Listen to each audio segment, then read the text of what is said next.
말씀은 사도행전 10장 1절로 8절 말씀입니다. 가이사라라는 동네는 시중에 연합되어 있는 도시인데요. 그야말로 로마 황제의 치고죠. 가이사라라는 명칭을 따서 유대왕 헤롯이 지은 도시입니다. 이 도시에는 누가 사느냐? 유대 총독이 사는 곳이에요. 우리 유대 총독, 예수님 시대의 총독이 누구였습니까? 본디오 빌라도였죠. 빌라도 집도 여기 있었어요. 자, 이 동네에 백부장, 지금으로 치면 중대장 정도 됩니다. 100명의 부하가 있는 장군의 것입니다. 이 로마인인 백부장 고넬료라고 하는 사람이 오늘 본문에 보면 경건한 사람이고, 특히 로마는 다신 문화를, 다신 종교를 가지고 있는데 이 사람은 하나님의 은혜로 유일신인 여호와 하나님을 경외하는 자고 경배하는 자라고 오늘 본문에서 말합니다. 그자가 제 9시니까 6시가 하루 시작이거든요. 오후 3시쯤 됩니다. 오후 3시 기도하는 시간입니다. 여러분 기도 몇 시 하세요? 정해놓은 시간이 없구만. 정해놓은 시간을 가지고 하면 좋습니다. 우리 사모님 같은 경우는 매일매일 기도하시잖아요. 시간들이 대부분 정해져 있어요. 시간을 여러분도 정해놓고 기도하면 기도가 그야말로 습관화되고, 그리고 하나님도 그런 거 있죠. 제가 이 시간 되면 나한테 기도하던데 아실 거 아니야? 그럼 기대하셔. 여러분의 기도가 더욱더 큰 상달됨을 받는 게 시간을 정해놓고 하는 기도도 된다는 사실을 아시기 바랍니다. 그래서 오늘까지 기도하는 시간이 없었으면 오늘부터 한번 해봐요. 난 아침에 눈 뜨자마자 한다. 씻고 간다. 출근하기 전에 한다. 아니면 자기 전에 한다. 자기 전에 하고 술 먹고 자면 안 돼. 술 먹고 기도하고 기도하다 잔다. 그죠? 시간을 정해놓고 기도해 보시기 바랍니다. 기도할 때 천사가 임했습니다. 임해서 요바에 가면 베드로라는 사람이 있으니까 그 사람이 지금 누구 집에 머무는 걸 구체적으로 설명하죠. 그 사람을 쳐하라라고 합니다. 여기 써있는 것입니다. 천사가 이왕 나타난 김에 복음을 전해도 되잖아요. 이왕 나타난 김에 지난번에 죽었던 그 예수가 바로 메시아다. 메시아 사역을 하고 죽고 부활해서 이제는 산자와 죽은 자의 모든 심판을 수 있는 재판권을 가지고 온 모든 세상의 주인이 된 사람이 바로 예수다. 예수 영접하고 너도 구원받으라 안 하고 천사가 말해도 될 거야. 그런데 천사한테 말을 하지 않고 복음을 전하지 않고 지금 사도를 청하게 하고 있습니다. 우리 오늘 읽고 있는 본문이 사도행전이죠. 성령의 임재함과 인도함을 받은 사도들이 복음을 전하는 이야기죠. 즉 하나님은 영이신 하나님은 영인 천사를 사용하지 아니하시고 사람을 사용하심으로 사람을 구원하시는 계획을 완수하셨다 라는 하나님의 원칙을 아셔야 돼요. 그래서 저와 여러분이 가만히 있으면 누가 구원받겠습니까? 아니죠. 저와 여러분이 누군가를 위해서 기도하고 누군가를 이게 복음을 전할 때 그 영혼이 회복되어진 역사에 대한 사실을 믿으시고 하나님의 선한 일꾼으로 사용되어지시길 주의 이름으로 축복합니다. 아멘. 저와 여러분이 하나님께서 직접 하지도 아니하시고 하나님께서 천사를 통해서 하지도 아니하시고 저와 사도를 통해서 했다는 얘기는 저와 여러분이 복음을 전하시길 원하신다는 사실을 깨달으시고 오늘 본문을 이해하시면 됩니다. 그래서 베드로를 청하겠습니다. 자, 오늘 이야기에서 저는 주목한 부분이 이 베드로 이야기를 보면서 고넬료가 베드로를 청한 이 얘기에서 장소, 배경적인 장소를 보니까 여기가 어디냐면 가이사라에 살고 있는 고넬료가 가이사라부터 남쪽에 있는 지중해에서 남쪽에 있는 요바라는 동네에 지금 베드로를 청한다. 이 얘기는요. 가이사라는 그야말로 식민 지배하고 있는 그죠? 지배국의 도시야. 우리 쉽게 말해서 우리 땅에 있는 옛날에 일제시대 때 그런 외관 뭐 이런 거 많았잖아요. 그죠? 그런 식. 자, 이방인들이 이 땅에 들어와가지고 살고 있는 곳에서 그가 청합니다. 여기에 큰 의미가 있습니다. 무슨 의미냐면 여러분 요나 선지자 얘기하시죠? 유대인들이 가장 존경하는 3대 선지자가 있습니다. 첫 번째 누구요? 모세, 그 다음에 엘리야, 그 다음에 이 요나라고 합니다. 요나 얘기 아시죠? 다? 요나는 당시 강대국이던 아시리아의 수도인 니느웨에 가서 거기 아기 가득 찼으니 거기 가서 요나야 네가 가서 회개하라고 얘기해라 라고 하나님 말씀하셨는데 요나는 안 가죠. 안 가고 다시스라고 하는 스페인 쪽입니다. 지중해 서쪽에 그쪽으로 도망을 갑니다. 도망가는 배를 탄 곳이 어디야? 이오빠예요. 여기서 배를 타고 도망을 갔어요.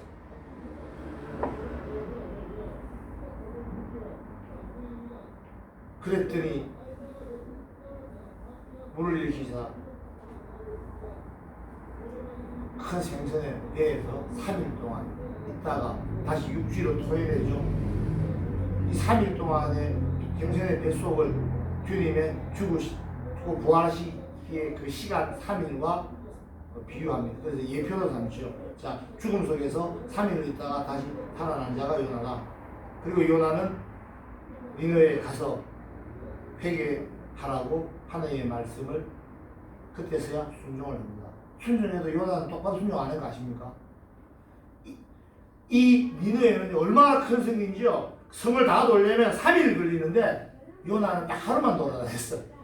하루만 다니면서도 큰 소리로 회개하라! 안 그러면 너가 41대 멸망하냐! 이렇게 고함을 질러야 될 거 아닙니까? 사람들이 알아듣게. 근데 그렇게 안 하고 어떻게? 너가 회개 안 하면 다 나간다? 살짝 자기 혼자만 그리 들을 수 있는 얘기로 듣지 말라는 거지 뭐. 그런데 하나님은 요나에게 이런 얘기를 합니다. 야, 요나가 불만이 많았잖아요. 불평이 많은 거예요. 왜? 우리 하나님의 선민 유대를 압제하고 괴롭히는 이 적국을 왜 하나님이고 왜 이거 구원하십니까? 하지 맙시다. 이 얘기야 지금. 하나님 말씀하시죠. 야, 이 도시에 좌우 분별이 안 되는 사람이 12만 명이나 있고 수많은 가축이 있는데 내가 이걸 다 죽였어야 되겠냐? 이들 목소리 소중하지 않느냐? 이 얘기를 하나님 하시니까 요나는 자기는 박능고 그거 없어졌다고 성질을 내는데 그 12만의 생명을 얼마나 소중한가 하나님 그 얘기를 하십니다. 요나 얘기의 결론은 뭐냐면 이방인도 하나님이 사랑하신다는 얘기였죠. 그 과정에서 3일 동안의 요나의 죽음 기간 이런 것이 문제 의미가 아니라 하나님이 세상을 사랑하신다는 얘기예요. 니느웨로 안 가려고 요나가 도망가 다시스로 가려고 배를 탔던 것이 이오빠입니다. 이방인을 싫어하는 유대인들, 특히 주님의 제자였던 베드로도 유대인이죠. 이 공통점이 뭐냐? 이방인을 짐승 보듯이 하고 싫어합니다. 이방인 힘이 세서 우리를 지배하고 있어도 싫어합니다. 그래서 그 싫어하는 이방인에게는 나는 안전할래요 라고 도망치고 불순종했던 요나의 불순종한 장소가 이 요빠였는데 과연 베드로는 그 요빠에서 이방인을 구원하려고 하는 하나님의 계획을 버리고 도망갔던 요나처럼 행했을지 아니면 다시아라로 가서 하나님의 말씀에 순종하여 이방인들에게 구원의 복음을 전했을지 이게 다음 시간의 이야기입니다. To be continued. 자, 여기서 볼게요. 무슨 얘기냐면요. 하나님 이 얘기를 왜 주시냐면요. 이런 일, 즉 요나의 불순종을 전제로 한 장소에서 베드로의 이야기가 시작되고 있습니다. 이 얘기는요. 이방인에 대한 뿌리 깊은 편견을 가진 유대인들에 대한 이야기이기도 하고요. 유대인들이 보는 세상은요. 세상 속에서 우리를 구원하셨어 하나님. 우리는 특별하게 선택된 민족이고 이 안에 있는 세상 사람들, 이방인들은 아직도 죄 속에 있는 사람들이기 때문에 이 사람들은 구원받을 자격이 없는 사람이야. 세상과 적대적인 관계를 맺고 있는 유대인들의 생각입니다. 즉 세상이 곧 이방인인 거죠. 특히 유대 민족들은요 역사적 배경을 보더라도 끊임없이 앞달 악지와 수탈을 당하고 패망하고 다시 세우고 이런 일이 반복되어 있죠. 애굽에서 탈출하고 그리고 먼저 도착한 블레셋 애들로부터 끊임없이 침략당하고 아수르의 철기 문화 앞에서 꼼짝을 못해서 북이스라엘이 멸망당하고 남유다마저도 바벨론에서 패망하고 노예로 끌려가고 그리고 페르시아가 정권을 잡으면서 그때서야 조금씩 풀리는 듯 하더니 마케도니아의 알렉산드리아의 헬레니즘 시대가 시작되므로 또 그 군대 앞에 무릎 꿇었다가 이제는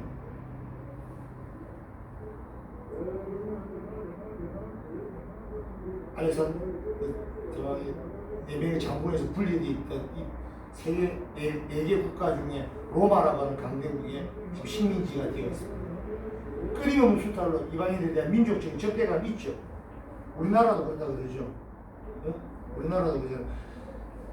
큰 산맥이 있는 것도 아니고 그래서 중국으로부터 끊임없이 침략받고 남쪽에도 늘 일본으로부터 수탈당하고 터에 있기 때문에 그렇대요. 그런데 반대로 생각해 보면요. 터에 있어서 당한 게 아니라 터에 있어서 진출할 수도 있다는 걸 아셔야 돼요. 요나도 그래서 강대국 아수르의 수도 니느웨가 회개의 기회를 갖는 것을 시도했습니다. 자, 베드로는 과연 그때보다 더 심한 차별을 받고 있고 더 고통받고 있는 고통을 주는 대상인 로마에 대한 또 로마의 백부장이나 로마의 장군을 어떻게 전도할 것인가, 이방인 전도를 할 것인가 말 것인가. 요파에서 출발한 요나를 생각한다면 요파에 머물고 있는 베드로도 아마 불순종할 가능성이 굉장히 높겠죠. 다음 시간 이런 완고한 편견을 가지고 있는 베드로를 하나님께서 변화시키는 장면을 볼 수가 있습니다. 오늘의 본론은 뭡니다. 오늘의 본론은요, 세상의 적입니다. 세상은요, 요나가 시도했던 적대고 베드로가 또 유대인들이 세상과 즉 다 이방인과 자신들을 구분했던 이 세상 이방인의 정입니다. 이 세상은요, 즉 하나님의 나라가 아닌 곳을 의미합니다. 하나님의 나라와 세상이 구별되죠. 하나님의 나라는요, 하나님께서 통치하시는 나라고요. 세상은요, 하나님의 통치가 없는 나라, 하나님께서 안 계신 곳을 말합니다. 즉 사망이 담보로 죄가 왕노를 하는 곳이죠. 적대국이 아니라는 뜻이에요. 세상의 권세를 가진 사탄을 말하는 거고요. 하나님의 나라를 거부하고 자신이 왕노릇하는 사탄에 조종받는 인간을 포함한 그 장소와 그 대상이 바로 이 세상이라는 거예요. 주님 영접하기 전에 저와 여러분도 바로 그 세상이었습니다. 어둠이었고 절망이었고 죽을 운명이었어요. 그런 저와 여러분에게, 그런 이 세상에게 주님이 육신을 입고 오셔서 저와 여러분의 죄를 대신하여 십자가에서 죄값을 자신의 죽음으로 갚으셨다는 사실을 믿으시기 바랍니다. 세상과 하나님의 나라, 우리는 저와 여러분 구별해야 됩니다. 하나님은 이 세상을 만드신 분이에요. 원래는 이 세상은 하나님의 나라였다는 것이에요. 이 세상이 버려진 바가 아니라 처음부터 하나님께 유기하신 게 아니라 이 세상은 하나님 만드신 하나님의 나라예요. 그런데 사탄과 인간의 불순종으로 하나님이 떠난 이 세상은요, 멸망을 향해 달려가는 것입니다. 이 세상을 저와 여러분을 사랑하시사 그 아들을 보내시고 그를 믿는 자마다 멸망하지 않고 영생을 얻게 하신 것입니다. 이 사실은요, 요한복음 3장 16절에서 이 말씀을 제가 좀 읽어드렸지만요, 이 사실은 구약 성경에서도 이미 말씀하셨어요. 유대인들이 뿌리 깊이 박혀있는 이방인에 대한 편견은 결코 하나님의 뜻이 아니라는 거예요. 시편 2편 7절 8절로 내가 여호와의 명령을 전하노라. 여호와께서 내게 이르시되 너는 내 아들이라. 오늘 내가 너를 낳았도다. 내게 구하라. 내가 이방 나라를 내 유업으로 주리니 내 소유가 땅끝까지 이르리로다. 22편에서는 이렇게 말씀하십니다. 땅의 모든 것이 여호와를 기억하고 돌아오며 모든 나라의 모든 족속이 주의 앞에 예배하리니 나라는 여호와의 것이요 여호와는 모든 나라의 주제시니로다. 아멘. 자, 이 세상이 누구 거라고요? 하나님의 것이죠. 하나님의 뜻은요, 이 온 세상 하나님의 임재가 있는 유대, 성전이 있는 유대 땅만이 아니라 유대 땅만 챙기고 나머지는 다 버려두겠다는 것이 아니라요. 다시 하나님의 나라로 회복시킨다는 사실을 믿으시기 바랍니다. 구약성이 이미 이렇게 말씀하고 계십니다. 그래서 이 세상에 저와 여러분에게 주님이 오신 것이고 그 당시에 그 이방인 세상 그 세상이 바로 다른 이 아닌 저기 있는 옆집 아저씨 저기 티끌을 떠는 저 아저씨가 아니라 그 이방인이 누구였다고요? 저와 여러분이었다는 사실을 깨달으셔야 됩니다. 그럼 이제 어떻게 할 것인가? 하나님의 이런 지극하신 사랑을 알게 되었으니 이제 어떻게 할 것인가? 첫 번째 올바르게 반응해야 됩니다. 오신 주님을 영접하고 회개하고 거듭난 삶을 살아야 할 의무가 하나님의 나라의 백성에게 있다는 것이죠. 그래서 하나님의 백성 나라의 백성답게 사는 건데 그건 어떤 거냐? 하나님의 자녀가 되어서 하나님의 자녀답게 살아야 되잖아요. 그게 뭐라고요? 하나님의 말씀을 듣고 그 말씀대로 행하는 자가 되어야 예수께서 나의 가족이라고 말씀하십니다. 하나님의 말씀을 듣고 행하는 게 뭐라고요? 그건 결국은 사랑이죠. 하나님을 사랑하고 내 이웃을 몸같이 사랑하며 사는 것이 바로 하나님의 말씀대로 사는 거예요. 하나님의 말씀대로 사는 저와 여러분 되시길 주의 이름으로 축복합니다. 그리고 마지막으로 아직도 이 세상의 사람들이 아직도 죄악 속에서 죽을 수밖에 없는 운명을 유지하면서 살아가고 있습니다. 그들에게요 복음을 전하는 게 하나님의 백성들, 하나님의 자녀들이 행해야 될 바의 중에 하나입니다. 결핍과 죽음이 아니라 하나님 나라의 백성으로 살아갈 수 있는 길을 우리 주 예수께서 여셨다는 사실을 알리는 소리가 바로 저와 여러분이 되시길 주의 이름으로 축복합니다. 말씀 결론을 맺습니다. 오늘 본문은요 고넬료가 어떻게 해서 유일신 요한을 알게 됐을까 이런 게 궁금한 게 아니에요. 고넬료의 핵심이 중요한 것이 아니라 그보다 더 중요한 것은 베드로의 전향입니다. 즉 뿌리 깊은 인종 편견을 타파해 나가는 하나님의 능력과 은혜를 보면서 이방인이었던 세상이었던 저와 여러분은 어떻게 기뻐하고 감사해야 된다는 사실입니다. 소망 없이 살다가 내가 주인인 양 살아가다가 죽을 운명이 바로 저와 여러분이었습니다. 그런 우리를 찾아오셔서 우리의 죄값을 십자가에서 대신 죽으심으로 치르시고 부활하시고 성천하셔서 천하 만물의 주인이 되신 우주의 주인이 되신 우리 주 예수 그리스도의 은혜 감사하며 사시기 바랍니다. 죄로 인해 진노의 자식으로 살던 우리를 구원하신 예수 그리스도의 은혜에 감사하며 사는 여러분 되시기 바랍니다. 하나님의 사랑과 은혜 안에서 영생을 누리고 성령의 충만한 속에서 천국을 누리며 이제는 다시는 세상을 돌아보지 않고 천국을 향해서 달려가는 나아가는 저와 여러분 되시길 주의 이름으로 축복합니다. 기도하시겠습니다.